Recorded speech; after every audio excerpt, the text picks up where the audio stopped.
Well, hello, Dr. Childress, just dropping in to pay you a random hello on a Sunday afternoon.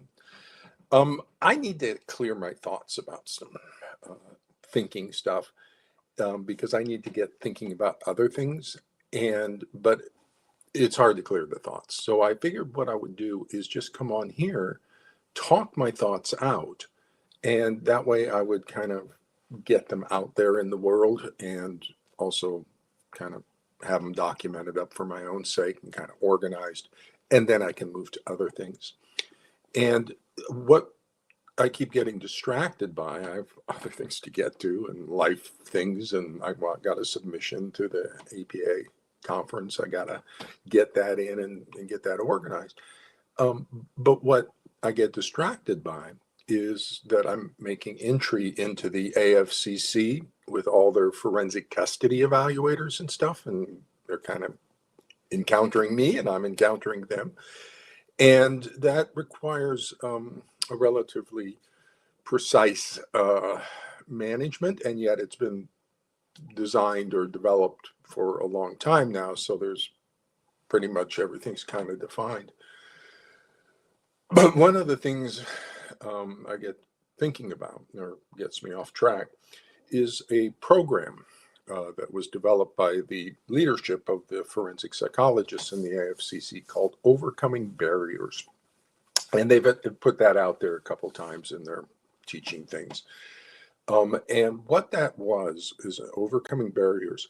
It was an experimental treatment that they developed for severe attachment pathology. It was a 4-day workshop experiment that they developed, and it has me very worried because there's no 4-day treatment for attachment pathology, and I'm worried that they didn't know what they were doing. And it becomes even more concerning that it is now defunct because it didn't work. And the area of concern I have is that's experimenting on human subjects again. That's like, you can't come up with experimental treatments for people and just try them out and see what happens. There's concerns for safety. There should be risk management oversight of any experimental treatments going on. And one of the things we want to know is what's the competence of the mental health people in coming up with this experimental treatment. We'd want outcome measures. We want a risk management kind of analysis of the situation. And what are the safety concerns, and what preparations are being made if it doesn't work or things go wrong, and just a whole realm of oversight issues when you come up with an experimental treatment for severe attachment pathology. Holy cow, disorganized attachment. That's the child has no organized strategy to bond to the parent. That's a disorganized attachment. So that's caused by abusive range or psychotic range parenting. A disorganized attachment is less severe. Problematic parenting produces an insecure ambivalent or insecure avoidant pattern. But those are at least strategies. Ambivalent is high protest, avoidant is low protest, but they're designed to bond to the parent. Disorganized attachment is no organized strategy to bond to the parent. A child seeking to flee a parent, a child rejecting a parent, does not have an organized strategy to bond to that parent. So I have concerns about people developing a 4-day intensive intervention for severe attachment pathology when that's doesn't really exist for disorganized attachment. And you want to be looking at the child abuse or psychotic range parenting that's causing the disorganized attachment. And so where I get off on this thought, I was thinking about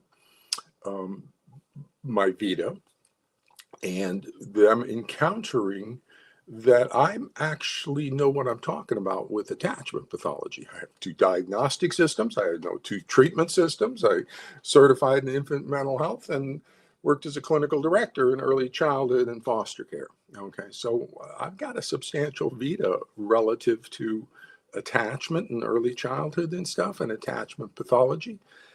And once they understand that, the next level becomes, I'm really worried about overcoming barriers. I'm worried about the fundamental idea that it's okay to experiment on human subjects without proper competence, without proper oversight.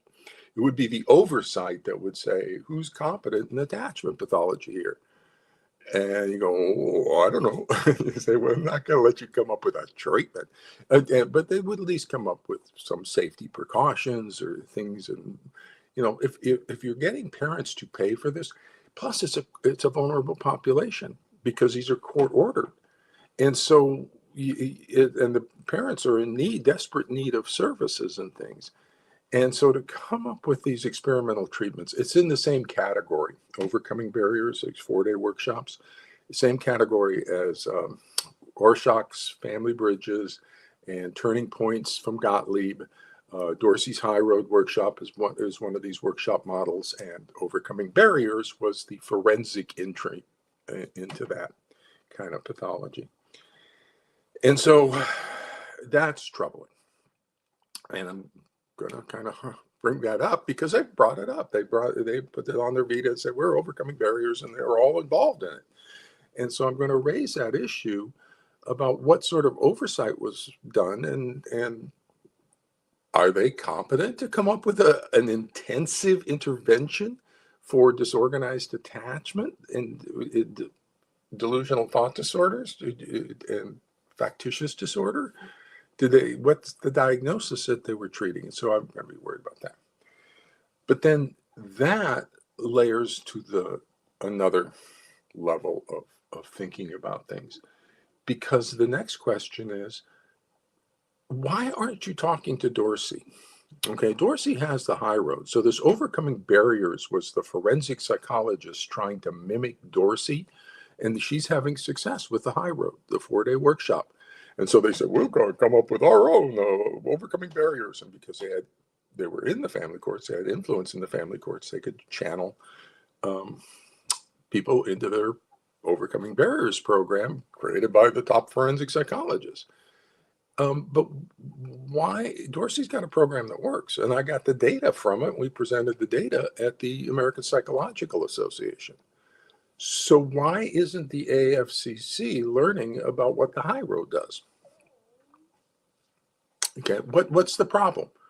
She's got it, and it's controversial. That leads to the next level. Well, okay, let's get a pilot program for the family courts.